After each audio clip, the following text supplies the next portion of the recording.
salamat po, Lord, sa umagang ito at muli kami nagkasama-sama. Napakasarap po na patuloy na papurihan ka at pasalamatan ka.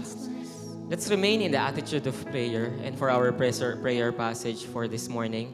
Basahin po natin ang Salmo chapter 22 verses 19 to 24. This is in ASND. Basahin po natin. Ngunit kayo, Panginoon, huwag niyo akong lalayuan. Kayo ang aking kalakasan. Magmadali kayo at ako'y tulungan. Iligtas niyo ang buhay ko sa espada ng aking mga kaaway na tulad na pangil ng aso o mga kuko ng leon o sungay ng toro. Sagutin niyo po ang aking dalangin. Ikikwento ko sa aking mga kababayan ang lahat ng tungkol sa inyo at sa gitna ng kanilang pagtitipon, kayo ay aking papupurihan. Kayong may takot sa Panginoon, purihin ninyo siya. Kayong mga lahi ni Jacob na siyang bayan ng Israel, parangalan ninyo siya. At matakot kayo sa Kanya. In verse 24, hindi niya binabaliwala ang mga mahihirap. Hindi niya sila tinatalikuran. Sa halip ay pinapakinggan pa niya ang kanilang mga pagtawag. Ano po ang mga matututunan natin sa verses na ito? Una, sa ating Panginoon nanggagaling ang kalakasan. Alam ko po na nung nakaraang Enero pa lamang, kung babalikan po natin, parang sobrang dami na pong nangyari, tama po ba? At ngayong kalagitnaan pa lang po ng Pebrero, nakakaramdam na po ba tayo ng onting panghihina? Kakasimula pa lang po ng taon, pero parang nangihina na ako, Lord. Kakasimula pa lang ng taon, pero parang ang dami ko na pong pinagdadaanan. Pero kahit ganun pa man, sabi po dito, sa ating Panginoon po tayo humingi ng ating kalakasan. Tama po, kinakailangan po nating kumain ng tama, ng masusustansya, tamang disiplina sa pagkain, sa pahinga, tamang disiplina sa paraan ng pamumuhay natin. Pero bakit kaya kahit gano'n ang ginagawa natin, kinukulang pa rin tayo ng lakas? Ang dahilan, dahil tayo ay tao lamang po. Meron pong limitasyon ang ating kakayahan. Meron pong limitasyon ang ating lakas. Kaya ano po ang dapat nating gawin? Kailangan po natin humiling at humingi ng patuloy na kalakasan sa ating Panginoon. Pangalawa, sa ating Panginoon, tayo'y may tulong at proteksyon. Meron po ba tayo mga nakaalitan o hindi pagkakaintindihan na nagresulta sa kaguluhan? Ipagtatanggol po tayo ng Panginoon, hindi niya po tayo pababayaan. At kung hindi man po kaaway, ay baka meron po tayo nararanasang problema na parang napakahirap pong lagpasan. Mga pagsubok na pag iniisip po natin, parang napakahirap lusutan. Pero tulad po ng ating sinabi ng Diyos, poprotektahan niya po tayo. Papatnubayan niya po tayo, ililigtas po tayo ng ating Diyos.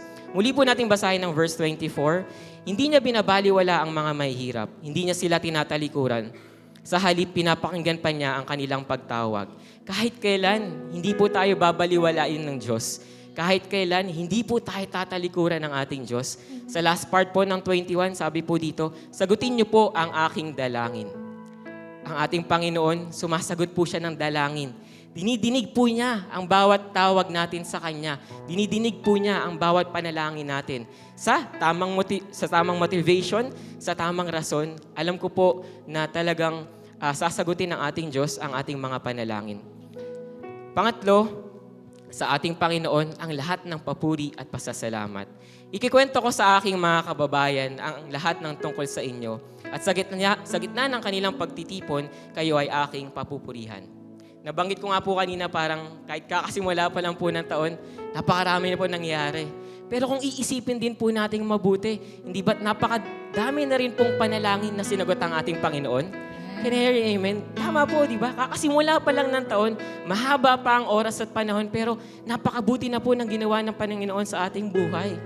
Di ba? Si tatay na-promote sa trabaho, si nanay lumago ang negosyo, si kuya, alam mo po, gumaling sa kanyang karamdaman, si ate, makakagraduate na sa kanyang paaralan.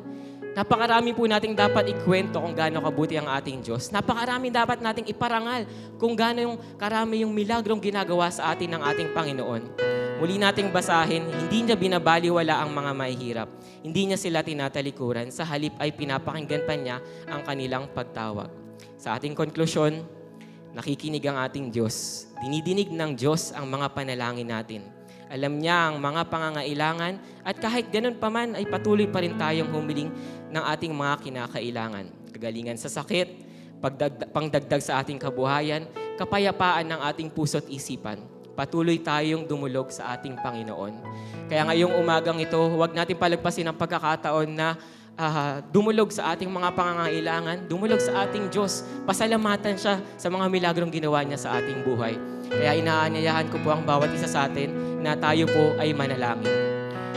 Panginoong Diyos, maraming salamat po, O Lord, sa araw na ito, O Lord, na muli kami nagkasama-sama, O God, na lumapit sa inyong presensya, O God.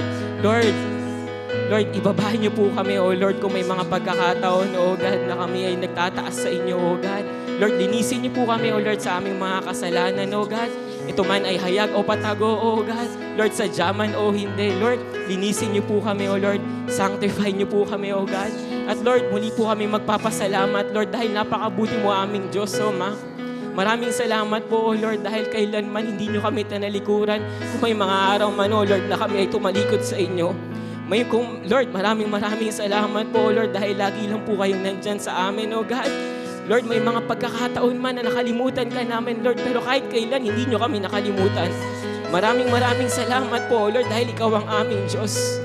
Maraming salamat po na kahit marami kami pinagdadaan ng problema, lagi pa rin po kayo nandyan para sa amin. Na kahit, Lord, may mga pagkakataon, O Lord, na kami ay nagkukulan, kailanman, Panginoon, hindi ka nagkulang sa amin.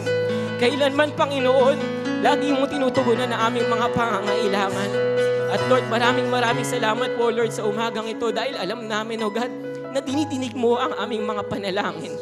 Lord, na kahit, Lord, mayroon pa kami mga pinapanalangin na hindi nyo pa sinasagot, patuloy kami magtatyaga, patuloy kami magpapasensya, patuloy kami magtitiwala. Kasi alam po namin na kahit mayroon po kami mga pinagdarasan na nakalimutan namin, ito pa rin ay sinasagot nyo. Hindi ho kami mapapagod, O God. Hindi ho kami magsasawa. Patuloy kaming tatawag sa pangalan mo. Patuloy kaming lalapit sa inyong pulpito. Patuloy kaming tutugon sa inyong tawag, O God.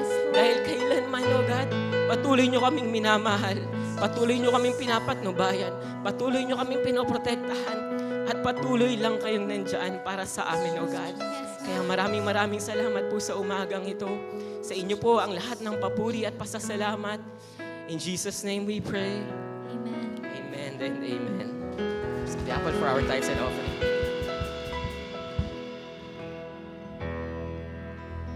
Salamat po. Makakaupo po ang bawat isa. Ayan. Good morning po sa ating lahat. And para po sa ating tithes and offering, basahin ko po ang Salmo, ayan, chapter 21, verses 1 to 7. Sabi po dito, Panginoon, sobrang galak ng hari dahil binigyan niyo siya ng kalakasan. Siya'y tuwang-tuwa dahil binigyan niyo siya ng tagumpay. Ibinigay niyo sa kanya ang kanyang hinahangad. Hindi niyo ipinagkait ang kanyang kahilingan. Tinanggap niyo siya at pinagkalooban ng masaganang pagpapala. Pinatungan niyo ang ulo ng koronang yari sa purong ginto. Hiniling niya sa inyo na dagdagan ang buhay niya at binigyan niyo siya ng mahabang buhay. Dahil sa pagbibigay niyo ng tagumpay sa kanya, naging tanyag siya at makapangyarihan. Dahil nagtitiwala siya sa inyo, Panginoon. Pinagpala niyo siya ng mga pagpapalang walang katapusan at pinasayan niyo siya sa inyong piling. At dahil minamahal niyo siya ng tapat kataas-taasang Diyos, hindi siya mabubuwal. So mula sa verse 1 na binasa natin, kung papansinin po natin, merong isang consistent na salita na nandito. At yun yung binigyan. Ayan. So, ano-ano yung mga binigay ng Panginoon? Umpisahan natin sa verse 1. Ayan. Sa verse 1 po, ang unang binigay ay kalakasan. Sabi, binigyan nyo siya ng kalakasan. At ano pa yung isang binigay sa kanya sa verse 1? Tagumpay. Alright, let's go to verse 2. Ano yung binigay sa kanya sa verse 2? Binigay yung hinahangad niya, yung kahilingan niya. Lahat po ba tayo dito may hinahangad, may kahilingan tayo? Sino daw yung nagbigay sa kanya dito? Ang Panginoon. Sa verse 3, ano daw yung tinanggap niya? Ano yung pinagkaloob sa kanya?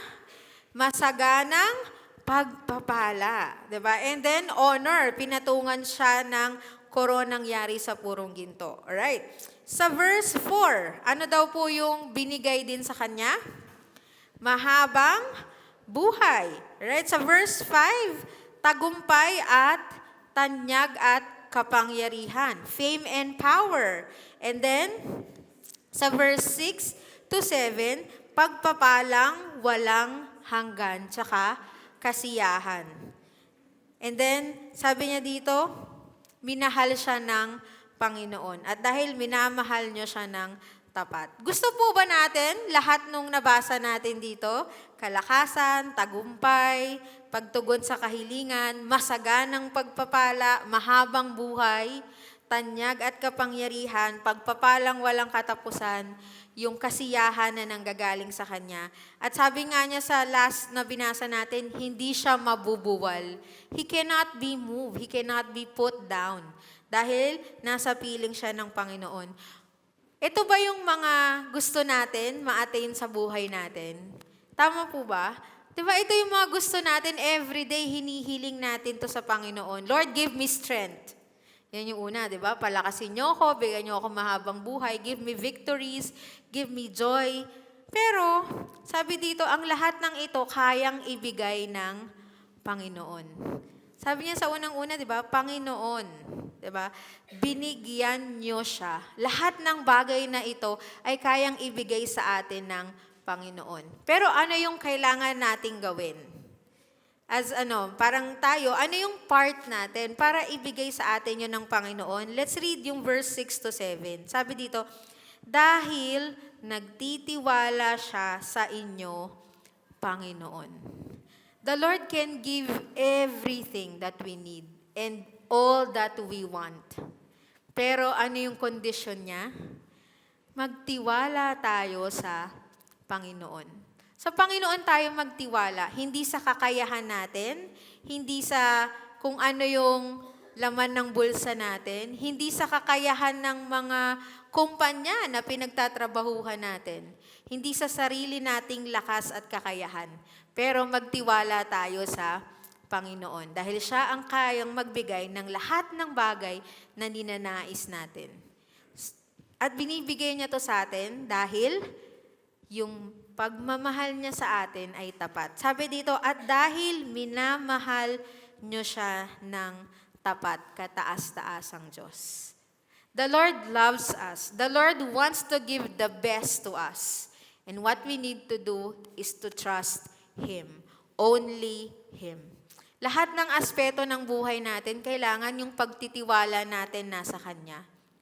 Dahil isang iglap, kayang mawala ng kalakasan natin, ng kabuhayan natin, ng buhay natin.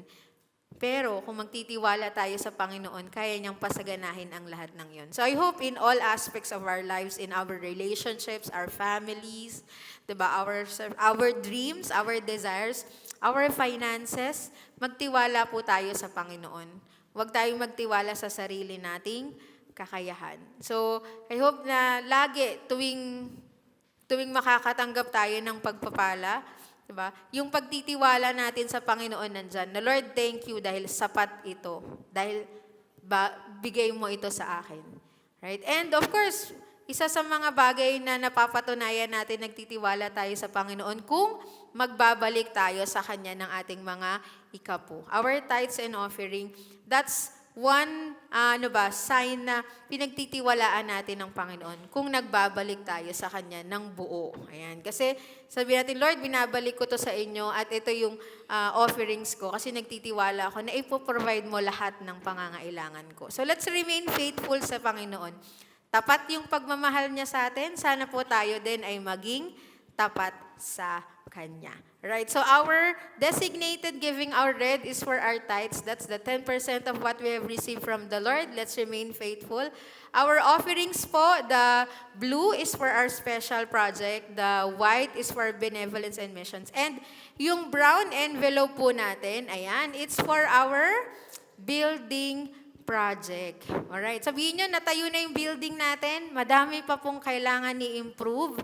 At malaki po yung pondo na kailangan nating ibalik. Yan. Sa nahiraman natin sa iba't ibang sa tithes natin, sa missions offering natin, sa project, kailangan po natin magbalik pondo. Right? So soon we will have yung ating pledge form. Ayan, na tutuloy po natin yung pagbabalik pondo natin. Alright? So let's all stand up and let us pray.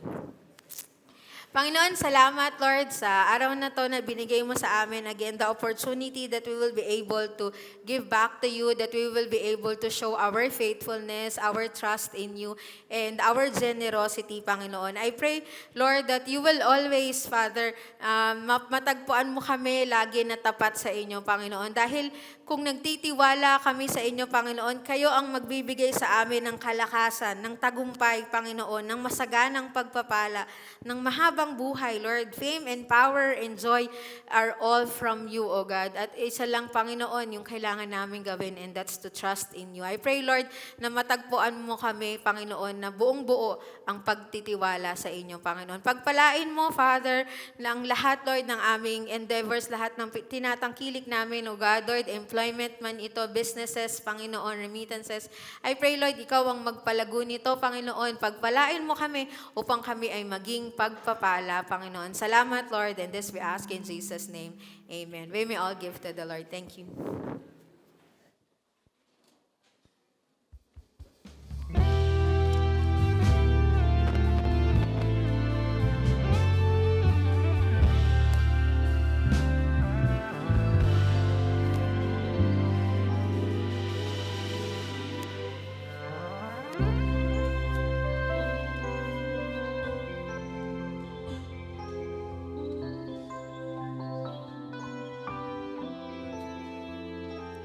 Araw-araw kang kasama, di ka pagpapalit sa anumang pag-ibig.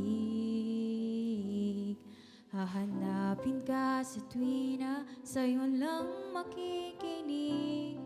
Ikaw ang aking daigdig.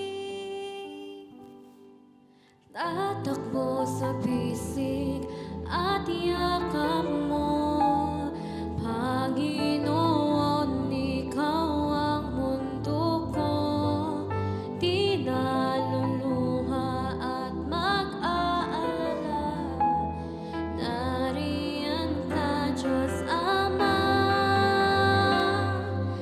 At nagkukulang ang iyong pag-ibig, walang kapantay, laging nakikinig, tapat sa tuwa at sa kalungkutan, pag-ibig na walang hanggan, ikaw ang kahulugan.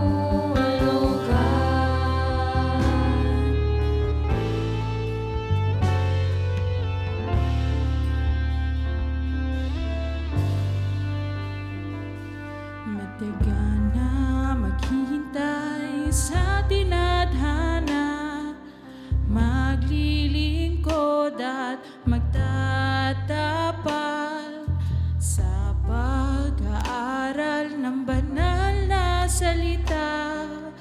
Puso ko iyong ihanda. Tatakbo sa bisig at yakap mo, Panginoon, ikaw ang mundo ko. Di naluluha at mag-aalala, nariyan ka, Diyos Ama. Hindi nagkukulang ang iyong pag-ibig, walang kapantay, laging nakikinig, tapat sa tuwa at sa kalungkutan, pag-ibig na walang hanggan, ikaw ang kahulugan. Di nahahabol saan ang pag-ibig na siya ring lumilisan. Maghihintay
Beautiful song, ladies.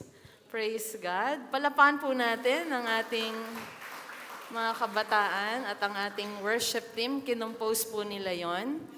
At praise God din sa matagumpay na YYA Pure Love noong nakaraang linggo. Sige, palapakan natin ng Lord. At sa ganda ng topic ay mamayang hapon, after lunch, itutuloy sa Youth Fellowship ang kanilang panel discussion. Maraming mga tanong na sasagutin upang lalo pa silang matuto. At ang ganda ng song, no? What's the title of that song? Kahulugan. Ang gandang paalala na sa lahat ng kabataan, hindi lagi nahuhulog sa pag-ibig. Lalo na kung ito'y mali at di tama pa sa panahon, laging isipin yung tunay na kahulugan ng pag-ibig. At sa lahat naman po ng singles, solo parents, couples, this coming Sunday, February 23, 4 p.m. po, ang ating Pure Love. We will celebrate also yung love ng Panginoon, yung pag-ibig na binigay niya sa ating puso. At sa lahat po ng mga may small group, tayo po ay maki-coordinate, communicate with your group leader about your participation, food to share, or materials to bring. And you can invite your friends. Please invite your friends. At kung ano man yung pagkain na naihanda natin sa gabing iyon, ay pagsalusaluhan natin, pagkasya natin kung ilan man yung naimbita natin. Ang mahalaga po ay sila ay mapagpala natin at mabigyan din po yan ng karunungan na mula sa Panginoon, yung tunay na kahulugan po ng pag-ibig. Okay, so again, Happy Hearts Day and Blessed Sunday, everyone. Let us continue our series on the book of John. Si Brother John Christopher nga pala, naalala ko, nasa Boracay po siya. Baka ngayon ay siya po ay nagli-lead ng kanyang team or nagsuswimming or nagpaparasailing sa Kalawakan. Pero na-miss niya po. Actually, sabi niya, pwede bang i-live yung service?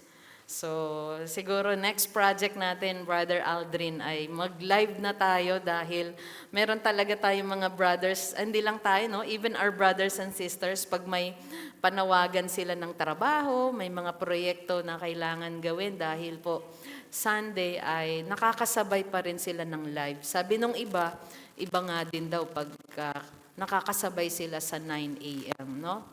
Pero sa ngayon, marami pa rin pong naghahanap ng ating mga recorded service at nagiging available po ito kung kailan available si Brother Aldrin. Hindi po, 6 p.m. onwards po.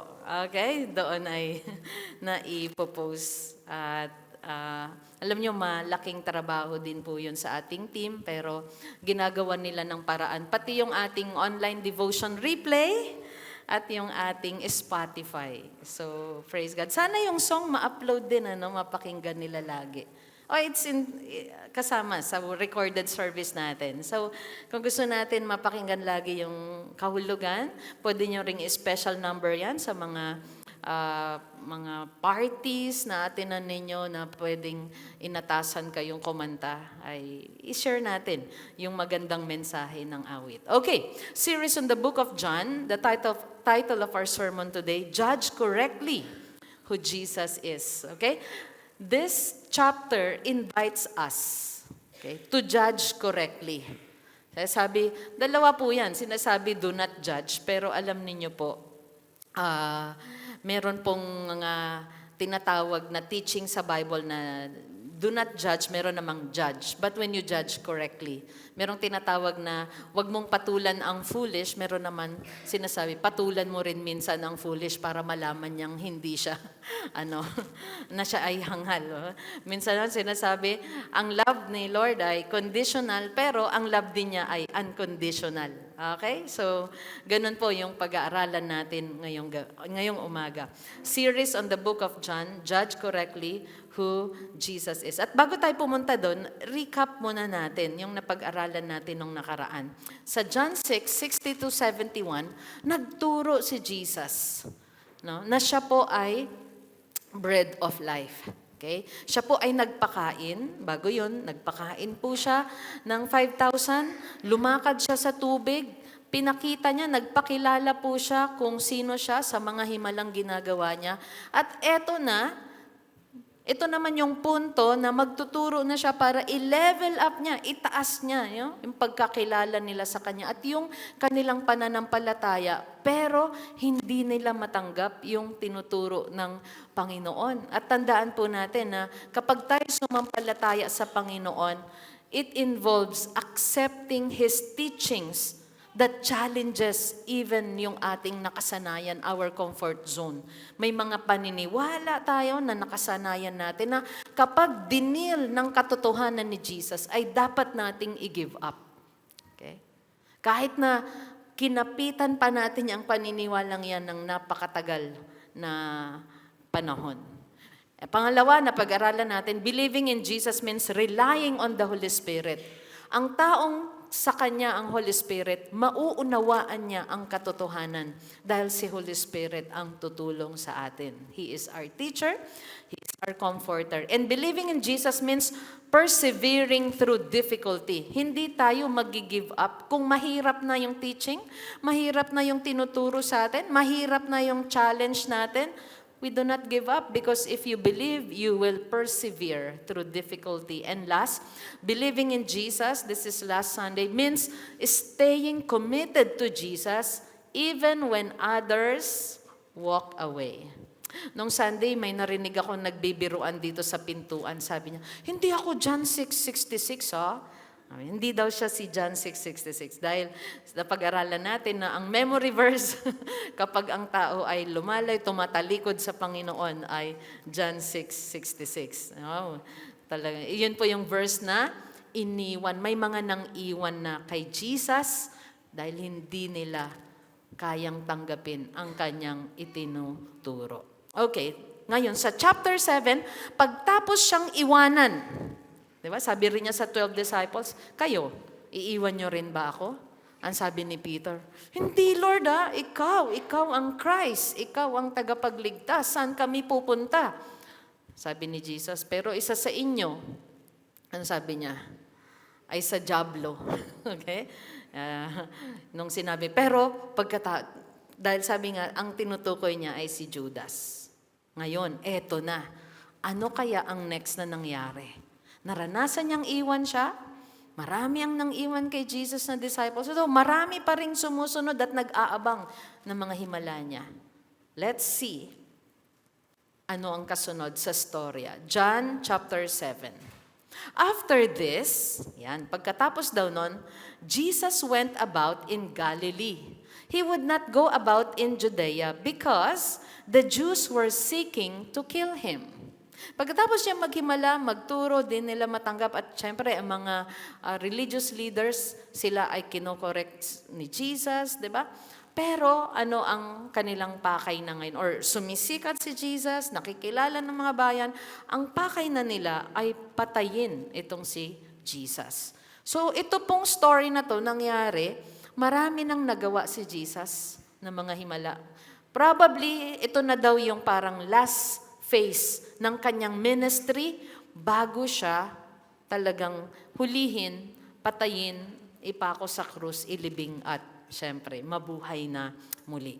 Verse 2. Now, the Jews' Feast of Booths. Ibig sabihin nito, ang Feast of Booths or tawag din nila ay Feast of Tabernacles. Okay? Ito ay pista ng pagtatayo ng mga temporary shelters, tent, kubol.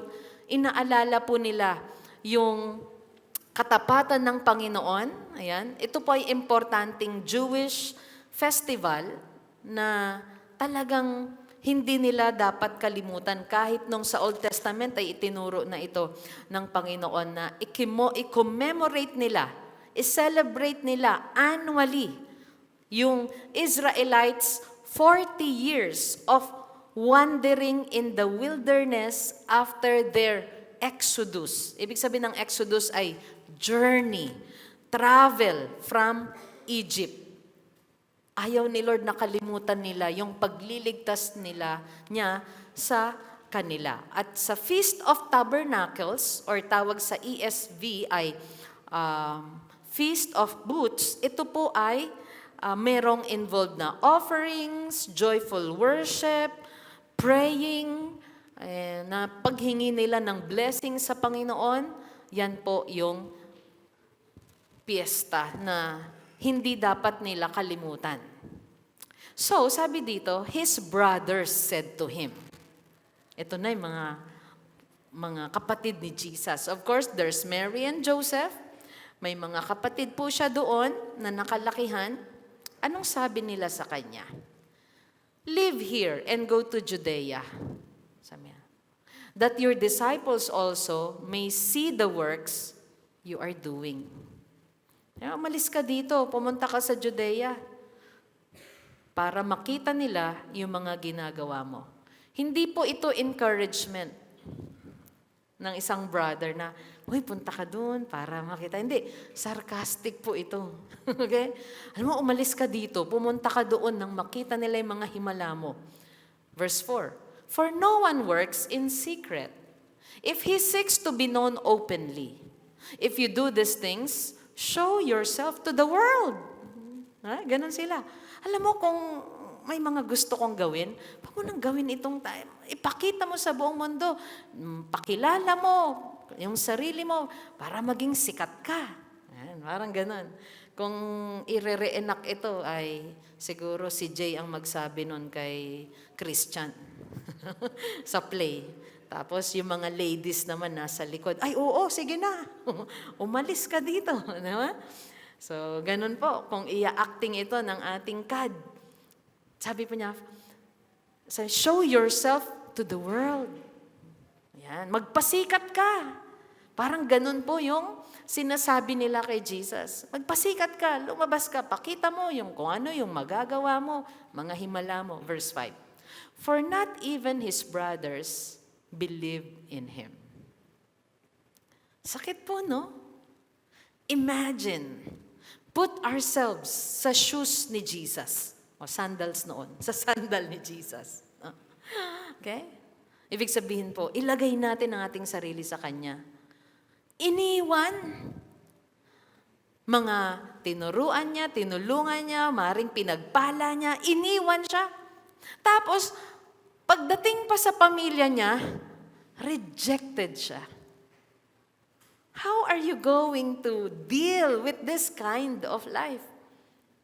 Kung ikaw yung faith mo ganon, inaasar ka na, iniwan ka na ng tinuturing mong best friend, iniwan ka na ng mga nakalakihan mong friends because of your faith. Tapos, pagdating sa pamilya mo, yung mahal na mahal mong asawa or lola or pinsan, nire-reject ka pa at siya pa yung laging nangunguna, mang-asar sa'yo. At kailangan mo pang i-give up yung boyfriend mo o girlfriend mo dahil pati yung taong yon ay alam mong mali. So, ang sakit. Are we learning? Si Jesus, pinagdaanan niya yon. And then in verse 6, Jesus said to them, my time has not yet come, but your time is always here. Sipin niyo, paano kayo sumagot si Jesus? Diba? Siyempre, kalmado, no? So, sinasabi niya, alam niyo, hindi ko pa kasi oras eh. Alam mo, yung unawa niya, yung kanyang purpose, yung kahulugan ng buhay niya. Okay?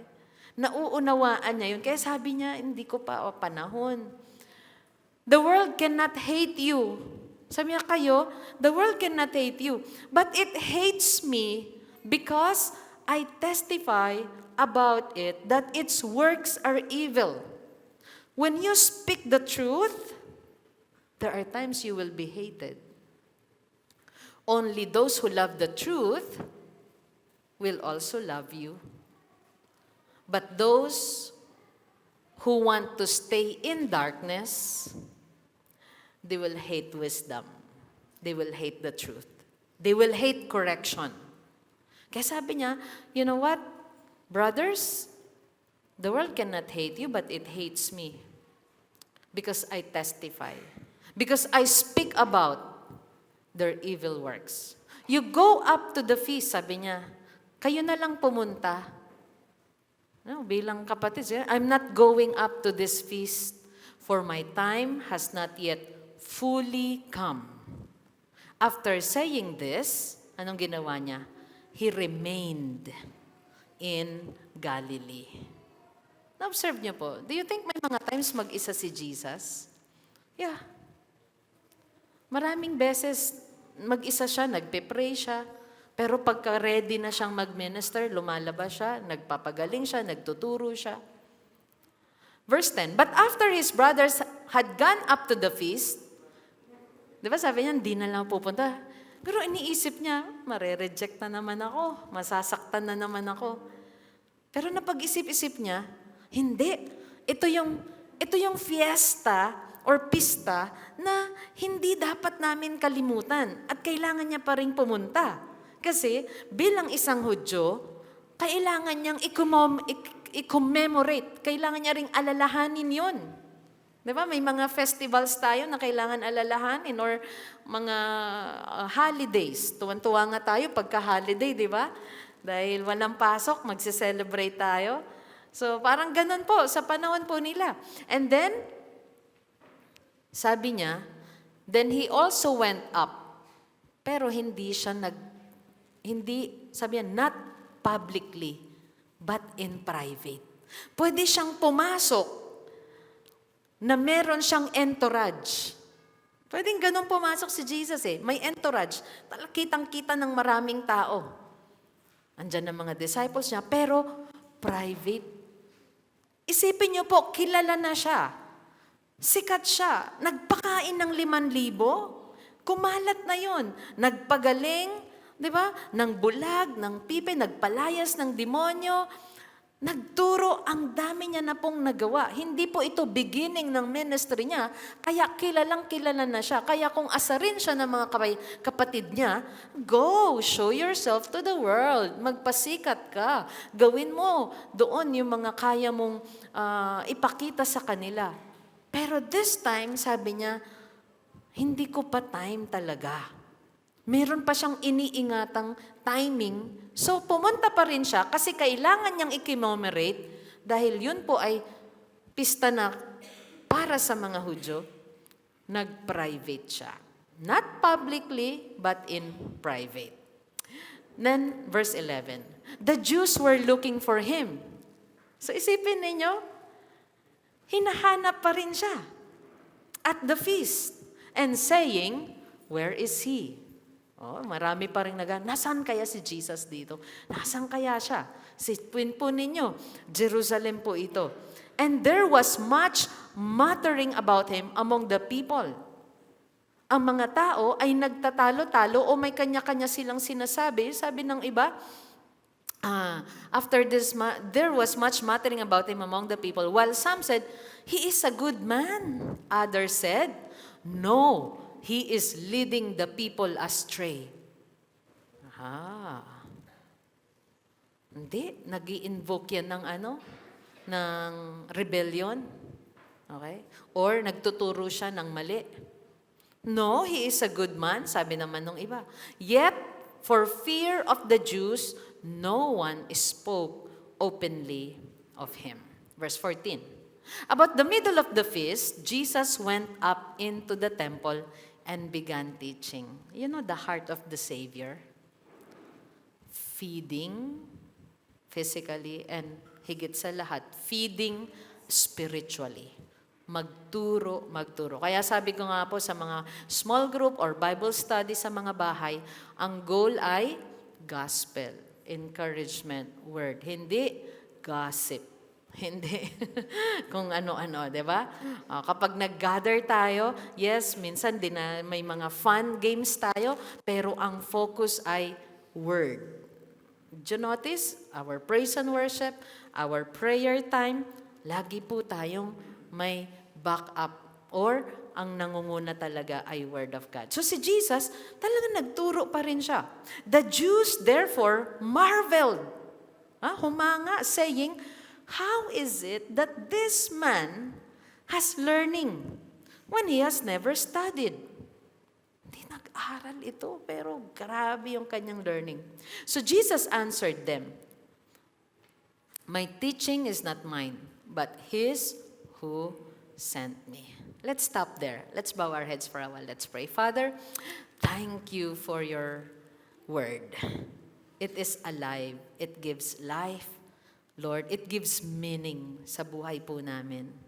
Give us wisdom. Strengthen us. Feed our faith today. You are our great teacher, Jesus. Holy Spirit, give us understanding. Kung may mga bagay na mahirap unawain, na itinuturo at pangungusap mo sa aming puso ngayon, Lord, turuan mo kami. We surrender our hearts to you. Speak and we will obey, Lord. In Jesus' name we pray. Everyone say amen. Palapakan ulit natin ang Panginoon. Okay? So, there are 24 verses, but we will continue as we go along sa mga points. Number 1. The title of our sermon, sabi natin ay Judge Correctly Who Jesus Is, because this chapter invites us to judge correctly. Number 1, do not judge based on human expectations. Okay, si Jesus, kahit ang mga kapatid niya, hinusgahan na siya na gusto mo magpasikat. Okay? Alam mo, parang tingin sa kanya ay finifeed lang niya kung ano yung gusto ng mga tao. Ito po ay, pag sinabi nating human expectations, refers to the beliefs or assumptions people have about how things should happen. Okay? Yan naman ang gusto mo Sige na. Hindi naman yun. Dahil lang sabi ni Jesus, hindi, may timing pa ako Tapos may kasama ng pagiging sarcastic kay Jesus. Sige na, magpasikat ka na doon. Ipakita mo na yung sarili mo, magpakilala ka sa buong mundo kasama ng mga disciples mo. Diba? Kung balikan po natin, puntahan natin yung sinabi nila. Ayan sa verse 2. Sa verse 3. So his brothers said to him, let's go down, live here and go to Judea that your disciples also may see the works you are doing. Gusto ka naman nilang makita. Gusto kang makilala or gusto mong magpakilala? Go, gawin mo yan. Minsan, pag gusto po natin ng isang tao na i-discourage, yan po yung mga salitang pwede nating bitawan. Okay? Diba? Ang gusto mo naman, yung ikaw yung, ano ba yung sumikat na term nila? Na ginagamit na pang down. Nakaka-down po yun, lalo't binibigay yung the best ng isang tao. Diba? Ikaw, bida-bida ka. Diba? Diba? Sige na, pakita mo yung iyong sarili, ang iyong kakayahan. Lalo kung may excitement ang isang tao, lalo kung ang isang tao ay meron po siyang talagang passion, hindi mo mapipigilan yon. At kapag may passion, wag po natin i-equate, pabida-bida ito. Can I hear amen? That's discouraging, right? Okay? Alam mo yung di na nga bida, pabida-bida pa. Okay? At ano tayo? Baka tayo ay patulan. O sige, ikaw, kontrabida, ako pabida. Sabi nila, live here and go to Judea. And I'm sure, nabalitaan yun ng mga kapatid niya, may mga nang iwan sa kanya. So kapag may sugat ang isang tao, nilagyan mo ng asin, nasakit, lalo. Di ba? Alam mo yung masakit na, nasaktan ka na, nadagdagan pa, at ito ay mga mahal mo Mahal mo sa buhay. Ito po ang masakit. Kapag ka masakit talaga kapag ka minamahal mo ang nakasakit. Di ba? Eh kung yung tao, limba na naglalakad doon sa kanto, nagsalita sa atin, hindi naman tayo talaga masaktan. Eh. Parang, that's nothing. Pero kapag ang kaibigan, ang minamahal mo, ang kapamilya mo, ang nagsalita ng discouraging words, ang sakit talaga. Why? Because when we love someone, ayan may Valentine lesson tayo, we expect to receive love also. Diba? And Jesus came with love. Diba? Si Jesus, anong meron siya? Ba't siya nagtuturo at nagpapakain? Pag-ibig. Pero dito, sinasabihan siya, malis ka dito. Parang ayaw silang kasama. Naramdaman nyo na ba yun? Kapatid mo, ayaw kang kasama. With all your heart, it's a big yes. Yes. O totoo naman na naranasan. Masakit yun kapag mismong kapatid mo ayaw kang kasama. Diba? Pero nung binago ka na ni Lord, sabi mo, namimiss ko na yung kapatid ko. Hindi ko na nakakasama. Or namimiss ko yung kapatid ko kahit 3 linggo pa lang kayo hindi nagkikita o 2 linggo. Diba? Why? Bakit nagagawa mo na yun? Kasi binago ka ng Panginoon.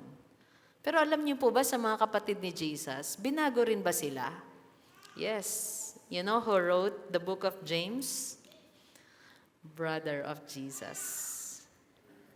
Yes, James. Thank you. Alright. Hindi siya katulad ng Genesis kasi, no? Na sinong sumulat ng Genesis? Genesis, hindi.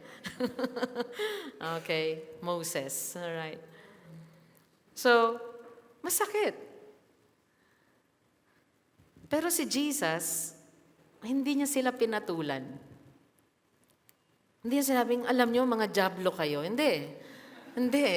Pero nung sa disciples at meron talagang magbe-betray sa kanya, di ba? Sabi niya, isa sa inyo, diablo. Sabi niya dito, hindi ko pa time eh. Let's move on to 4 and 5. For no one works in secret if he seeks to be known openly. May ganun pa yung mga brothers niya. May ganun pang pananalita. Alam mo, huwag kang magtrabaho ng pasekreto nga. Parang ganun.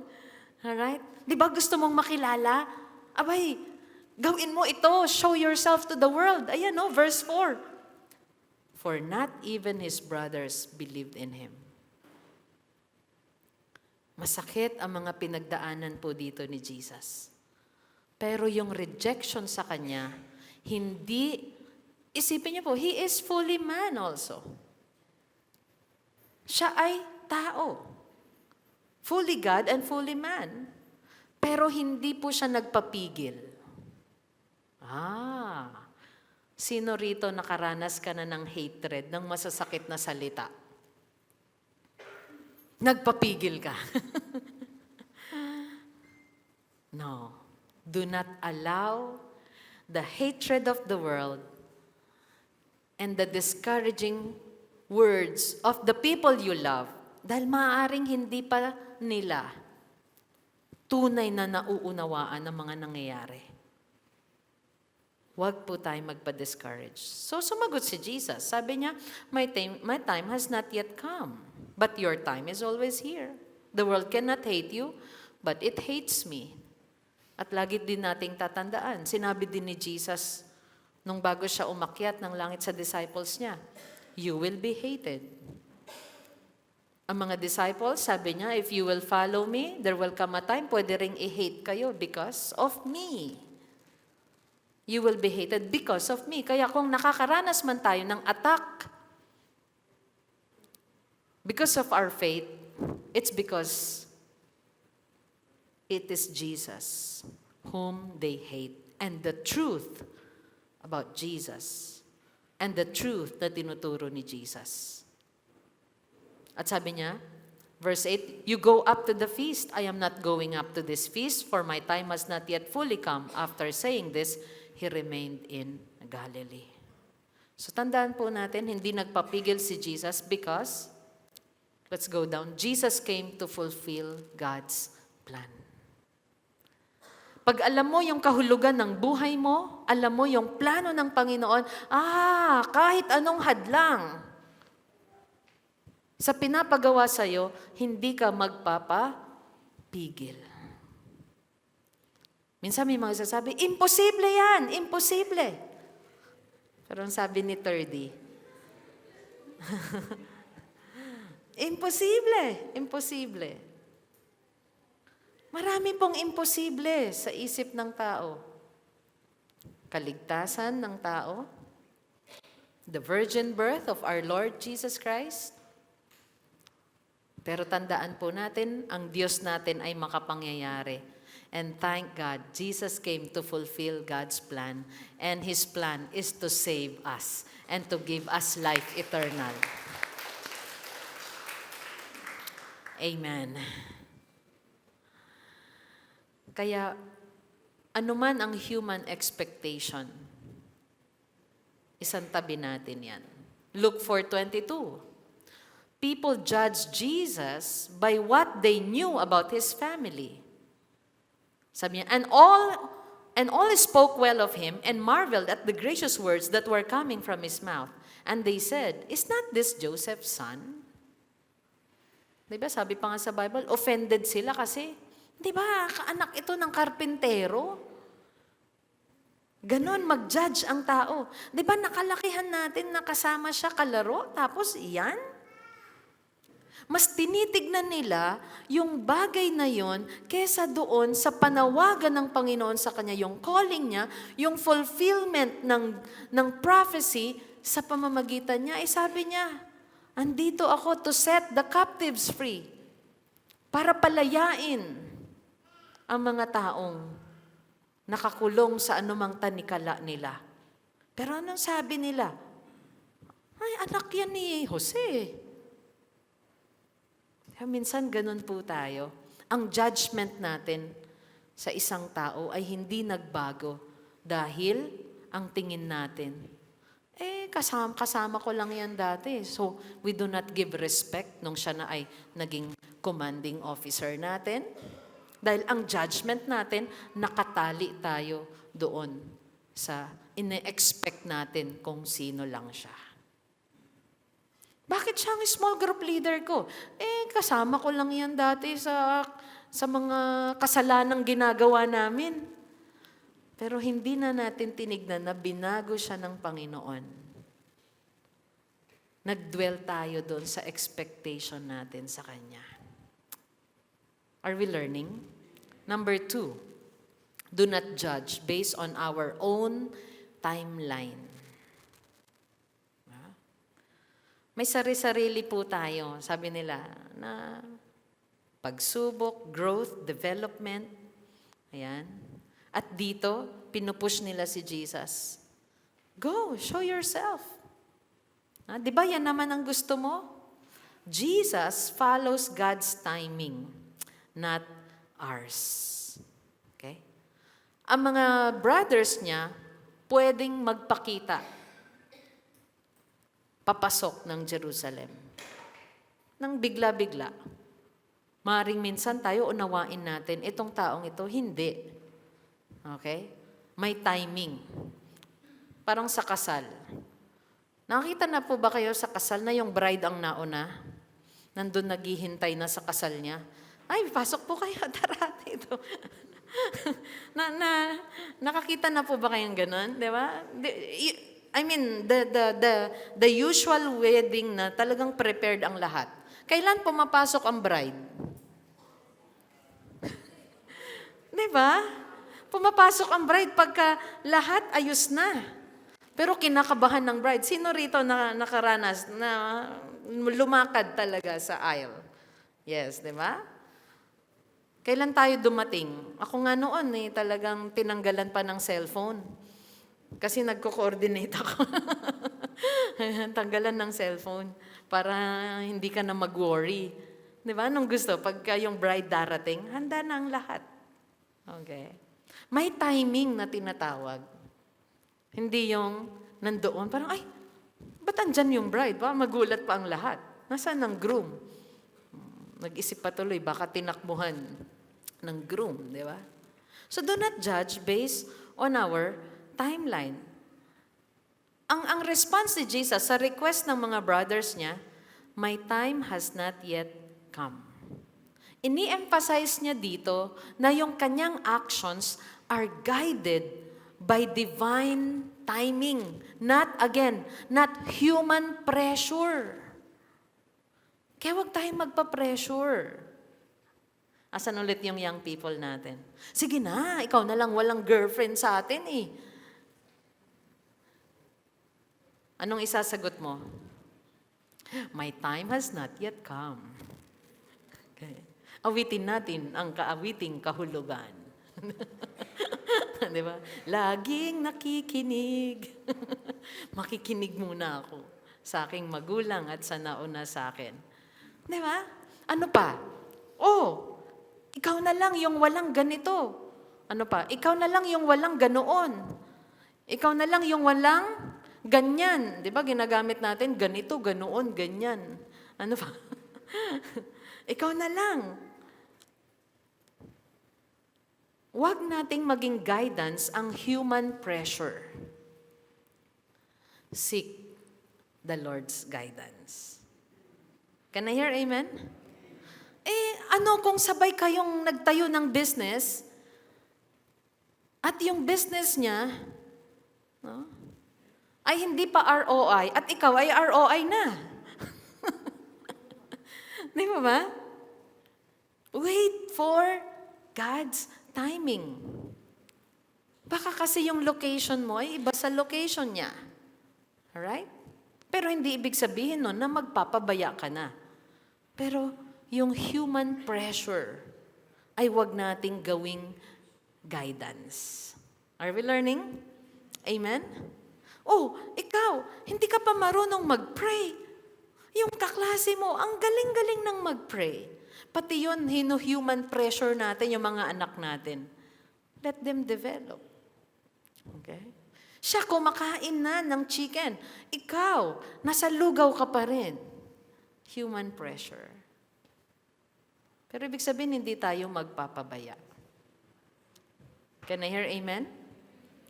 Kaya kami noon, tanggap talaga namin, ay magaling siya sa physics, magaling siya sa math. Anong gagawin natin? JB, kopyahan na lang natin. Okay. Sino rito pumasadal ng opya noon? Kasi talagang, sino? Walang amin. Diba? Naalala ko si Jay kasi nung nakaraan sabi niya, may kaklase tayo na kailangan natin na pag-pray, sabi niya sa akin. Yung kinokopyahan natin noon, umamin, ano? Amen? Okay. Pero mga kabataan ngayon, di ba? Kasi wala pa kaming masyadong wisdom noon. Okay? Huwag niyo namang sabihin, sana wala kaming wisdom. Oh God.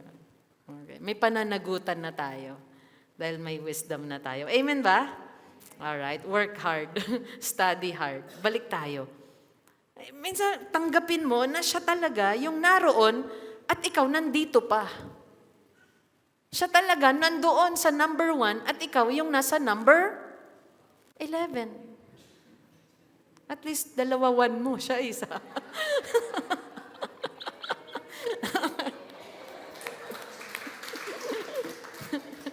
Okay? Number 1 ako, pero 2. Ikaw, 3 1. Okay lang yan. Okay. Do not judge based on our own timeline. Are we learning? Yes? Pero pag dumating yung time ni Jesus sa atin, kinakausap ka na niya sa isang bagay, sundin natin yung divine timeline. Salvation has come into your house, receive it. Okay? The rebuke of the Lord has come, accept it. The correction of the Lord has come, accept it. Amen? Balik tayo, sabi niya sa verse 9, after verse 8, you go up to the feast, I am not going up to this feast, for my time has not yet fully come. Recognize, lagi natin, my timing. After saying this, he remained in Galilee. Napansin nyo, kahit na si Jesus, meron ng, di ba may kapangyarihan siya, bakit hindi nung 12 years old? Ginawa niya na lahat yon. Timing. He followed the timing of God. Okay? Siya ay nagpalago, siya ay nag-develop ng friendship. I imagine Jesus nakapag-develop ng close friendship. With whom? Lazarus. He loved Lazarus. May mga friends si Jesus sa neighborhood. I'm sure may mga carpenters din siya nakasama na nagturuan sila kung ano yung mga magagandang gagawin sa kahoy. And sabi niya, after saying this, he remained in Galilee. Di ba minsan ang sarap pag sabay-sabay kayong magkakaibigan, magkakapatid, pupunta sa isang gawain, sa isang celebration? Pero si Jesus, tanggap niya, mag-isa siyang darating, pupunta, at private pa. Di ba? By the way, sino po rito yung ang kapamilya mo ay volunteer ng church? At minsan sabi mo, di na kami nagkakasabay ng asawa ko kasi kailangan lagi siyang mauna. Di ba ba? May mga ganun tayo sa church. Yung anak ko, kailangan niya ring mauna lagi kasi magpa-practice pa siya. And thank you kung nauunawaan niyo po. At kung inaaway niyo sila at dahil hindi niyo nauunawaan, please say, I repent. Okay. Lagi kang maaga. Alright? Kasi kapag ang event po, for example, ay 4 o'clock, ang call time niyan ay 1 hour before. Minsan, higit pa, kung hindi pa niya nakuha yung tono, mapapagalitan pa siya ni RG, kailangan mas maaga siya para makuha niya yung tono at hindi siya masintonado. Amen? Ganon din po sa mga ushers and marshals natin. Trust God's timing in our lives, even when things don't go the way we want them to. May mga timing na kailangan nating hintayin. Huwag nating madaliin. Okay? Pinakita dito yung character ni Jesus, marunong siya umunawa sa timing, sa oras. Pero oras ng trabaho, huwag niyo pong sabihin, ay, hindi pa timing ng pag-work ko ngayon. You know, wala pa yung aking wala pa yung aking kasipagan. May gumanon na ba? Sabihin mo yan sa boss mo. Boss, wala pa po yung kasipagan ko, kaya ako laging late. Ayan. Memo ka kaagad. Or, ang masakit, matanggal ka the next day. O sige, wala pang kasipagan, wala ka ng trabaho. Alright? Hindi po natin doon i-apply. Okay? May mga bagay na wag nating i-human pressure ang isang desisyon o yung dapat nating hintayin na mag-grow, na mag-mature, o hintayin natin ang galaw ng Lord sa buhay natin. Number 3. Do not judge based on our own preconceived notions. Okay? Huwag tayo pong yung mga ideas natin, sarili nating opinion, binuka na lang natin bigla ang bibig natin dahil may sarili tayong opinion sa mga pangyayari. Doon na lang tayo nagbase ng ating judgment. Balikan po natin yung verse 10. But after his brothers had gone up to the feast, then he also went up, not publicly, but in private. The Jews were looking for him at the feast and saying, "Where is he?" And there was much muttering about him among the people, while some said, "He is a good man." Others said, "No, he is leading the people astray." Tingnan nyo, iba-ibang sinasabi nila patungkol kay Jesus.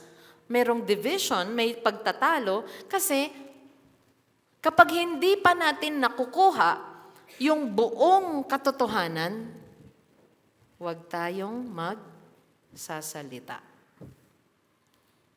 At ito pa po ang mahirap. Kapag ka walang pananampalataya din, kahit narinig mo na, ipinipilit natin ang sarili nating opinion.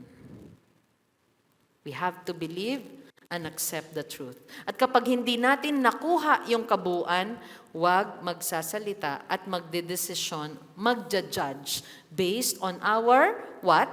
Preconceived notions. Kaya minsan may magtatanong sa akin, oh, I have no idea about that. I cannot comment.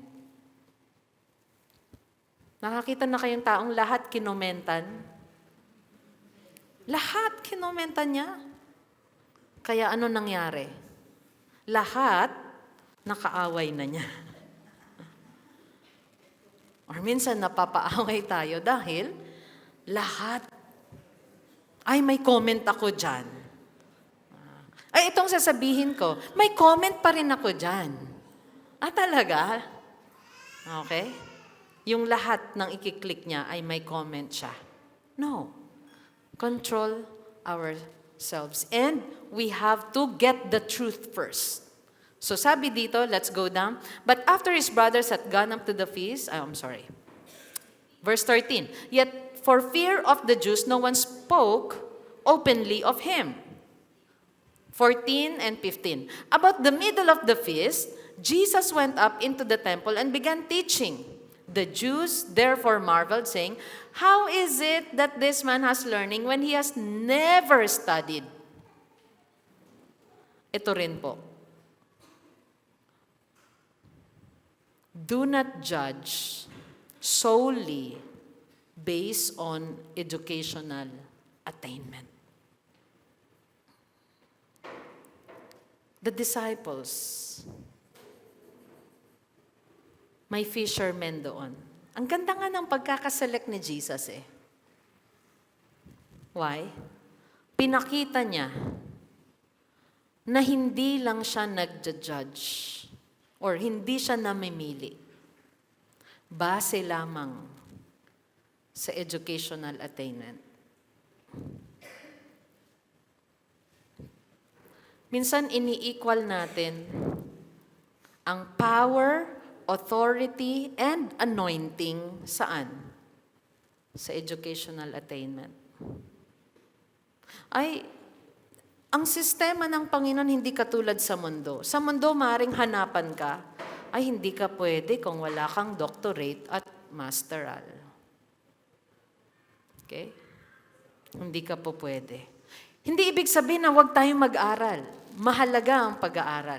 Kailangan may laman, may knowledge, ang ating zeal, ang ating passion. Pero tingnan nyo kung papaano sila mag-isip. Bakit ganyan siya? Hindi naman nag-aral yan ah. Wait. Dahil hindi ba nag-aral, hindi na siya pwedeng magkaroon ng karunungang mamamangha tayo. You know, the Word of God, the Holy Spirit, when He empowers, alam niyo po ba, may mga nauna po sa atin in the past, na mga nag-lead, nagturo, wala silang formal education.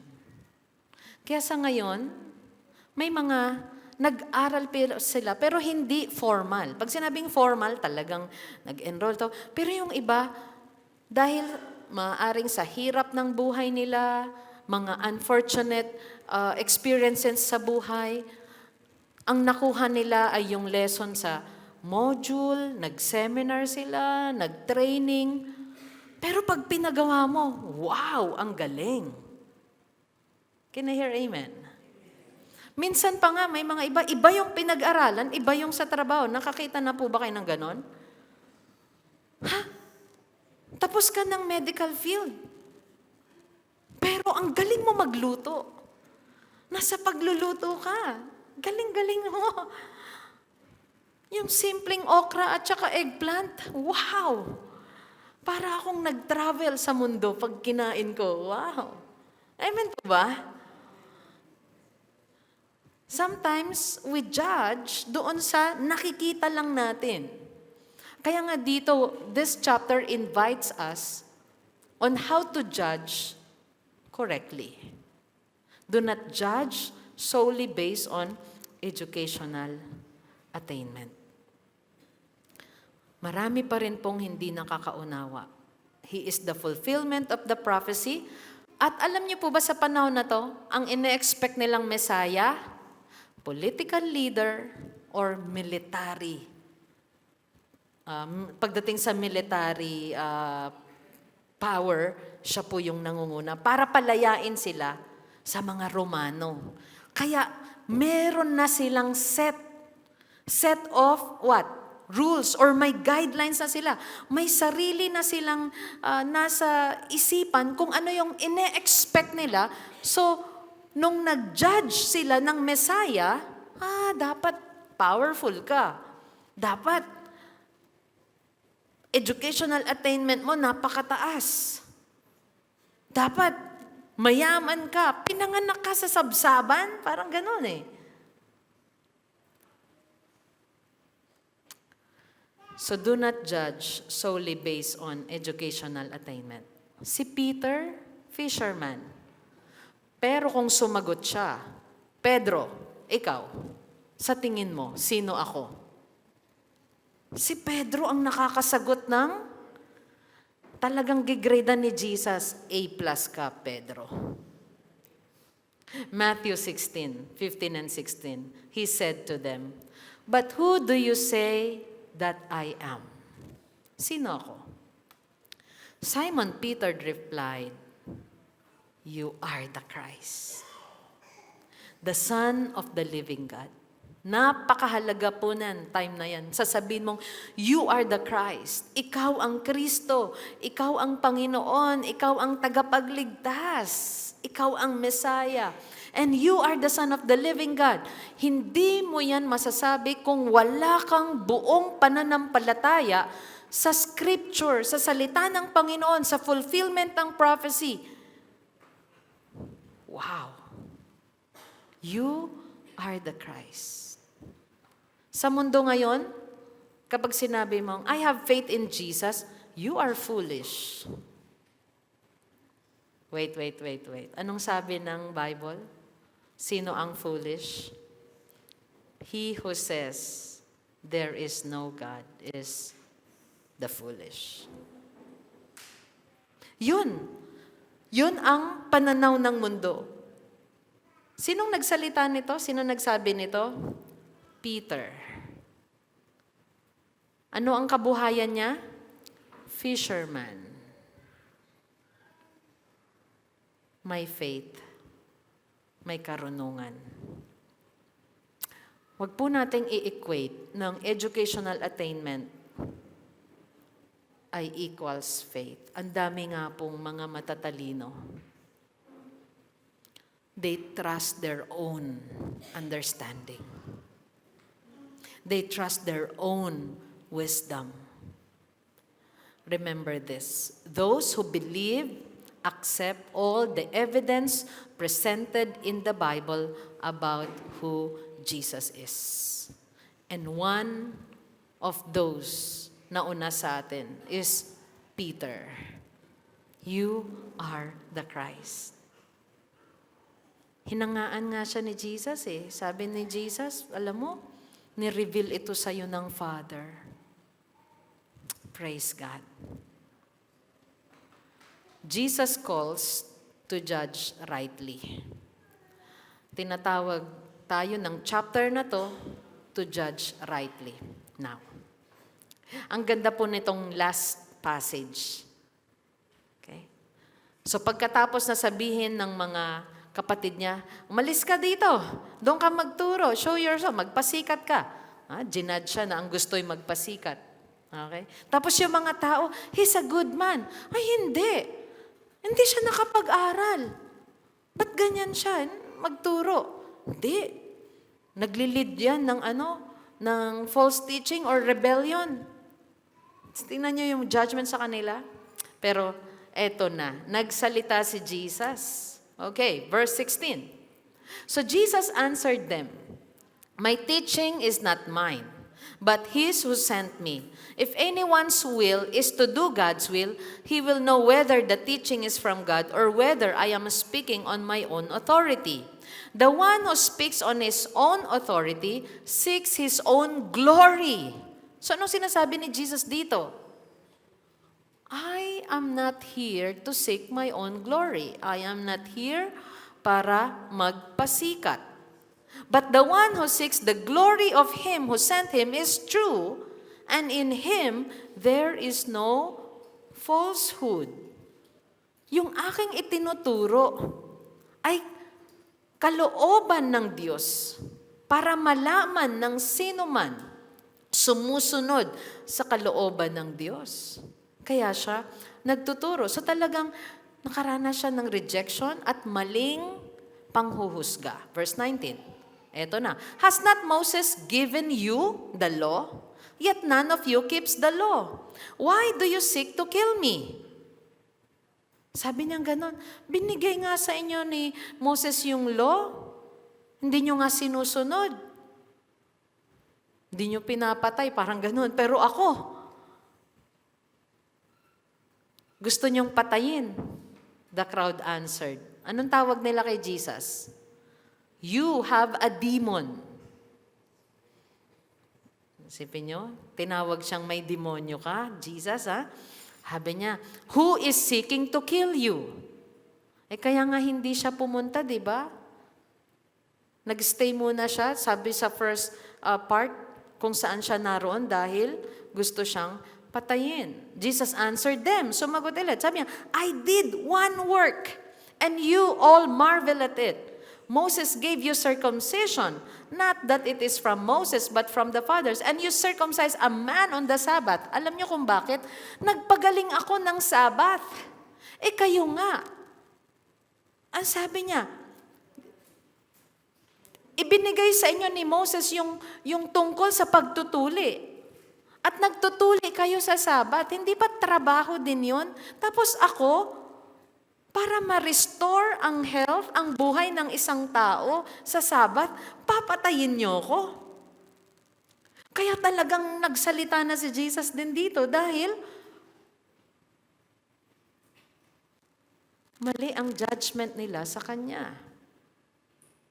Minsan, may sarili tayong mga gusto or preconceived notion na ipinipilit natin. Pagdating sa atin, okay lang. Pero pagdating sa iba, dahil talagang ayaw nating maniwala, ay aatakihin natin sila with the same guidelines, pero para sila ay ibagsak. Sabi niya, circumcision yun. Ba't ka nagpagaling? Hindi ba't parehong trabaho iyon? Remember, these people around Jesus, many of them are legalists. Kaya sabi niya, verse 23, if on the Sabbath a man receives circumcision so that the law of Moses may not be broken, are you angry with me because on the Sabbath I made a man's whole body well? Nagtrabaho din kayo. Nagtuli para hindi ma-break. Kapag 8 days na ng baby, kailangan i-circumcise. At kahit na pumatak yun ng Sabbath, ginawa ninyo.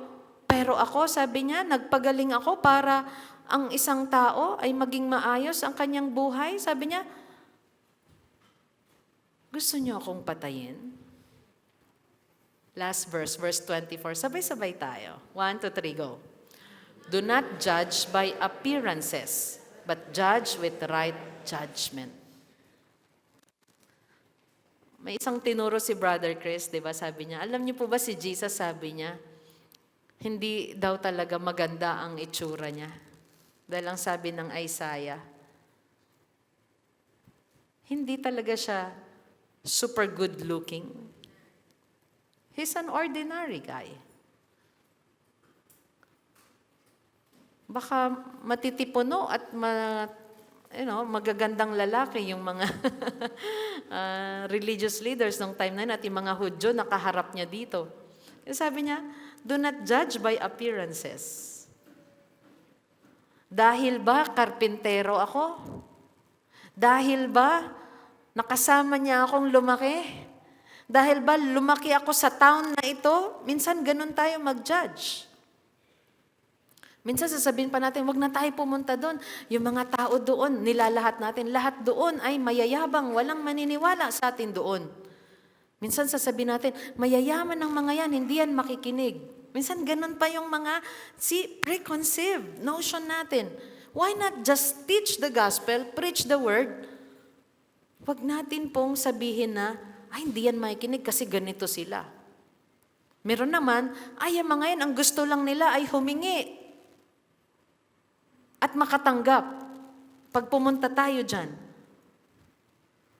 alam niyo po ba, na one of the most generous people na nakilala ko, sila po yung mga widow, sila po yung mga simple ang buhay, pero pagdating sa pagtanggap at pagiging mapagbigay, sila rin po ay the best. Do not judge by appearances. Kaninong salita to? Jesus. Kung may memory verse po tayo ngayon, ito yon. John 7:24. Okay. Kung hindi tayo John 66, John 7:24 tayo ngayon, ang ating memory verse. Amen? Sabay-sabay ulit tayo. 1, 2, 3, go. Do not judge by appearances, but judge with right judgment. Ini-invite tayo, tinuturuan tayo ni Jesus. If we will judge, judge with right judgment. Halimbawa, magpo-promote ka. Hindi ka magpo-promote dahil, ay, gwapo ito, promote agad to. Di ba? Hindi, i-check mo talaga performance niya. Na kahit ano man siya, saan siya nanggaling, hindi mo siya kamag-anak, pero dahil ang performance niya, kanya.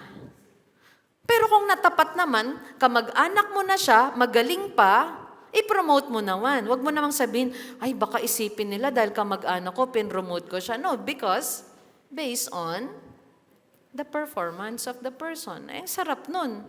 Alam mo yung kamag-anak mo na magaling pa. Di ba? Do not judge by appearances, but judge with right judgment. Minsan sabihin natin, naku, di ba minsan may mga ganon? Ay, gusto ko dun sa nurse na yon, maganda. Naku, ayoko, yung doktor na yun, nakakatakot, parang kukunin na ako. Minsan, ganon tayo mag-judge based on appearance. Ano pa? Ayoko yan, teacher na yan. Ayoko ng leader na to. Ano pa? Based on appearances. Minsan, based sa color. Gusto ko yung leader ko maputi, ha? Diba?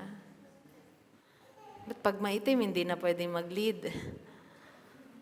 Diba? Kasi tatawagin na naman yung team namin, maitim.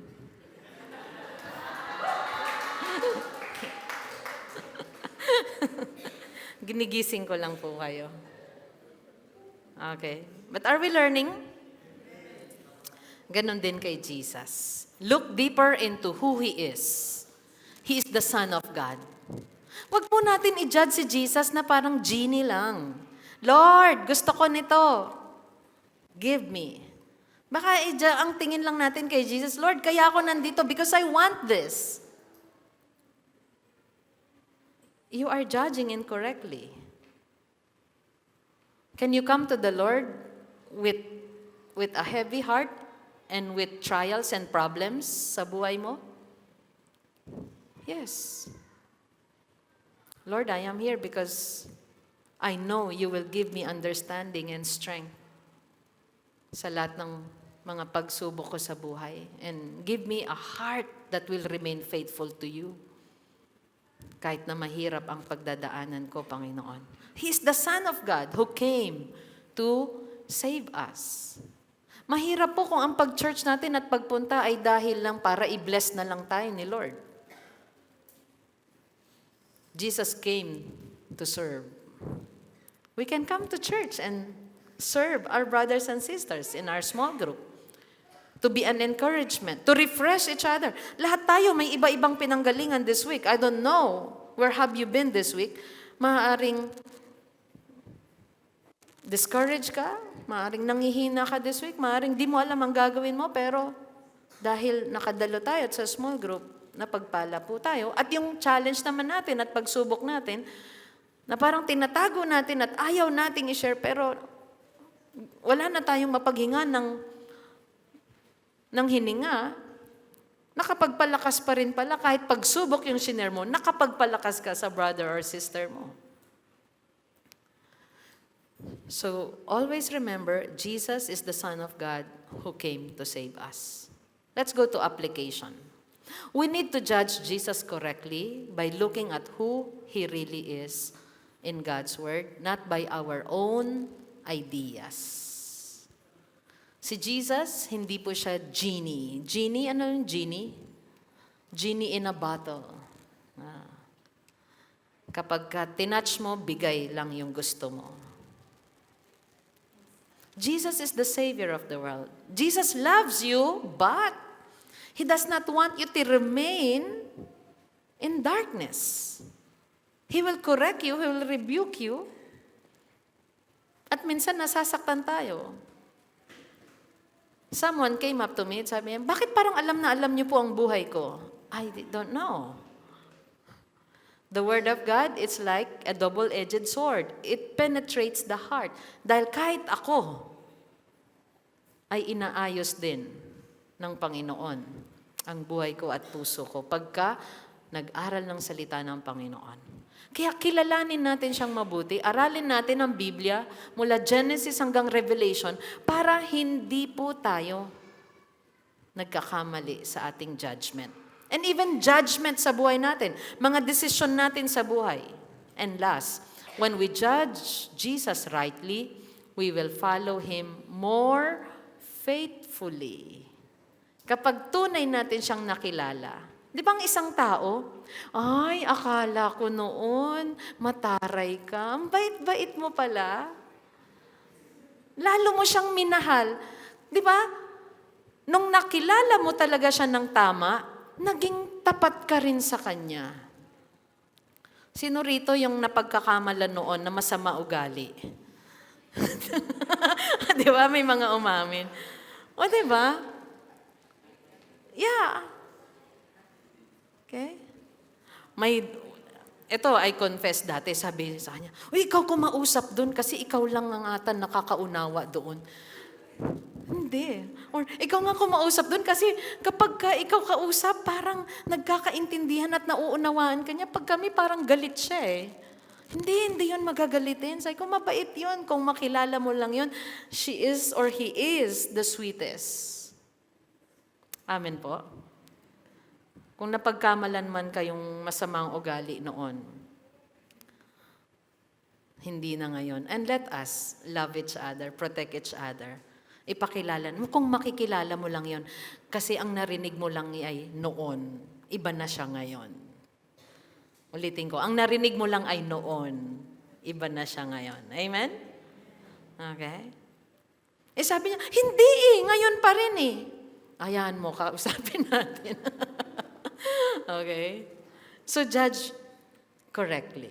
Sabi dito, when we judge Jesus rightly, we will follow Him more faithfully no matter what others think.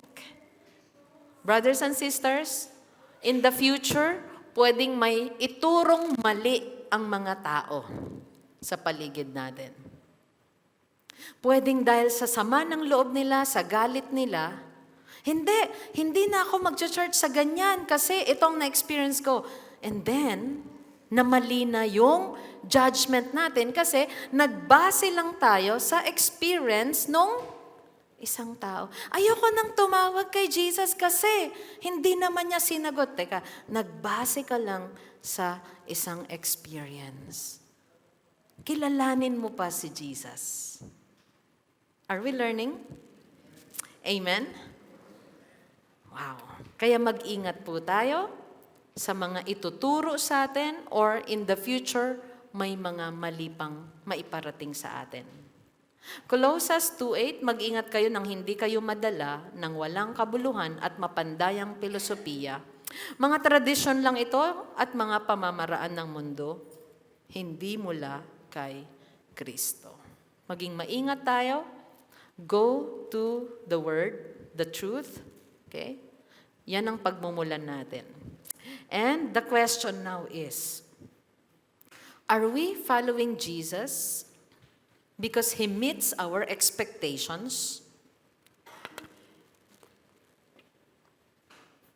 Or are we submitting to Him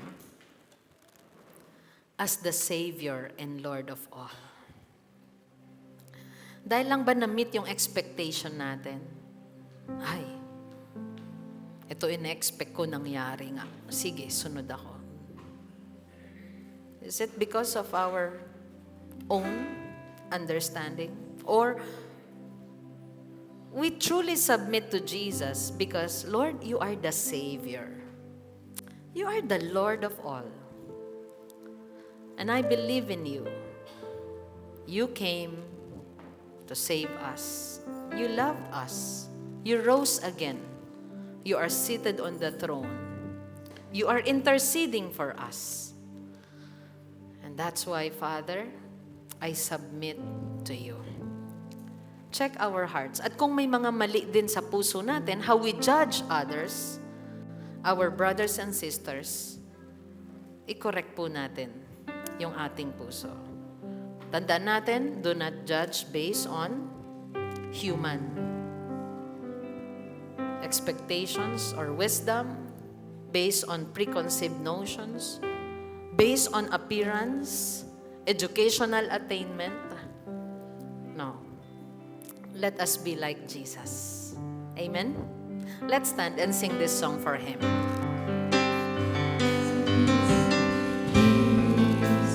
Bring it all to peace. The storm surrounding me, let it break. At your name still, cold as sea to still, the rage in me to still every way. At your name, Jesus.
giving to us. And Jesus, thank you. You are our Savior. Sige po, let us lift our hands to the Lord as a sign of surrender. Lord, wala pong ibang Diyos at Panginoon sa buhay namin kundi Ikaw. And we want you at this moment, Lord, to search our hearts. Lord, saliksikin mo ang aming puso, ang aming isipan, ang aming buhay. Yung mga mali sa amin, Panginoon, itama ninyo. Dahil walang ibang master na nakakakilala at nakakaalam ng aming buhay, lahat ng sulok ng aming puso, ay Ikaw lang, Panginoon. Any darkness in our hearts, Lord, mapalitan ito ng kaliwanagan, kaayusan, kapayapaan, Panginoon. We surrender everything to you, Lord. Mga nagawa, nasabi, naisip namin, Panginoon, nakabilang sa darkness, we surrender everything to you. Thank you, Jesus. Cleanse us, purify us. Ikaw ang aming Panginoon na mapagpatawad. You are a forgiving God. And Lord, nariyan ka palagi sa amin. You are patient with us. You love us.